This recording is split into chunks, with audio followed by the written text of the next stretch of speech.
नमस्कार। मैं आज आपको एक लड़की की कहानी सुनाने वाली हूँ। वो बहुत ज़्यादा बदतमीज़ और शैतान लड़की थी। वो किसी की कभी भी बात नहीं मानती थी। वो पढ़ने के टाइम पे अपना म्यूज़िक और मूवी देखती रहती थी। एक दिन उसकी टीचर ने उसको ये सब करते हुए देख लिया।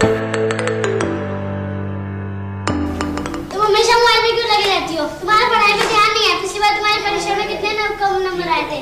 अब तुमको कभी ये मोबाइल नहीं मिलेगा। मैं कुछ भी करूँ इससे आपको क्या? मैं तुम्हारी टीचर हूँ। मैं तुमको स्कूल से निकाल सकती हूँ। प्रिंसिपल के पास शिकायत कर दूंगी तुम्हारी। कर दो तो निकाल दो ना, प्रॉब्लम क्या है? तो मैं जा रही हूँ प्रिंसिपल के पास। उसकी टीचर ने प्रिंसिपल के पास ले गई और प्रिंसिपल ने उसको डांटा और उसको भगाया और फिर उसके पापा को बुलाया।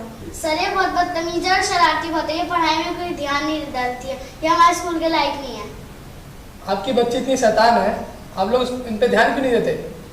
ऐसी बच्चियों के लिए हमारे स्कूल में जगह नहीं है। मैं माफ़ी मांगता हूँ। मैं इसे बहुत शर्मिंदा हूँ। अगर अब अगली बार से ये कोई शैतानी करेगी तो आप इसको स्कूल से निकाल।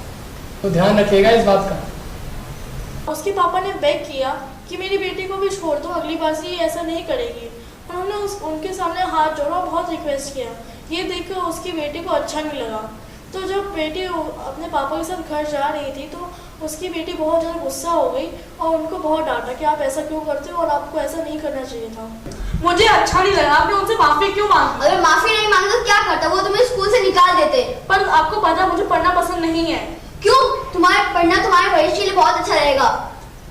पर मैं नहीं पढ़ना चाहती। और जरिए नहीं बचाओ तो तुम्हें दादी के पास छोड़ना ही पड़ेगा। पर मैं नहीं जाऊंगी दादी के पास। क्यों? मुझे वो जगह अच्छी नहीं लगती। तुम्हें हमारे पास रहना पसंद नहीं, तुम्हें स्कूल जाना पसंद नहीं, तुम्हें दादी के पास रहना पसंद नहीं, तो फिर तुम क्या करोगी क्या? मैं कुछ नहीं करूंगी। तुम्हें दादी के पास जाना ही पड़ेगा। चलो। मैं तेरी दादी हूँ। मैंने दुनिया देखी है। तुझे तेरे मम्मी पापा पसंद नहीं है, तुझे स्कूल जाना पसंद नहीं है, टीचर तुझे डांटते हैं, तेरे कोई दोस्त नहीं है। इसका मतलब सब तो गलत नहीं है, कमी तेरे अंदर है। और उस नेगेटिविटी को चेंज करना है, हटाना है, तो तुझे स्कूल जाना होगा।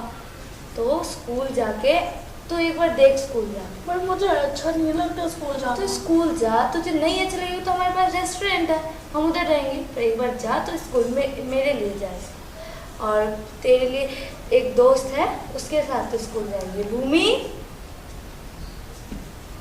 आज से ये तेरी दोस्त है तो इसी के साथ स्कूल जाएगी। हेलो अनुश्री। देख सिया, जब तुम गुस्से में होती हो तब तुम्हें सारी चीज गंदी लगती है ना? तुम अकेले इसलिए हो क्योंकि तुम्हारे अंदर नेगेटिविटी है। नेगेटिविटी से आदमी अकेला हो जाता है। जब तुम खुश रहोगी तब तुम्हें सब चीज अच्छी लगेगी। तुम्हारी दोस्त पता है क्यों नहीं है? क्योंकि तुम खुश नहीं रहते। देख, मेरी दो बातें याद रखना। पहली कि खुश रहना और स्माइल करते रहना, और दूसरी किसी से नाराज नहीं होना। स्माइल करने से सारी प्रॉब्लम खत्म हो जाती है क्या? हाँ, और इस बात को याद रखना हमेशा और हर वक्त स्माइल करते रहना। स्माइल फैलता है और बहुत दोस्त बनाता है। तुम स्माइल करोगी, तुम्हारे दोस्त बनेंगे और तुम्हारी सारी प्रॉब्लमें खत्म हो जाएंगी।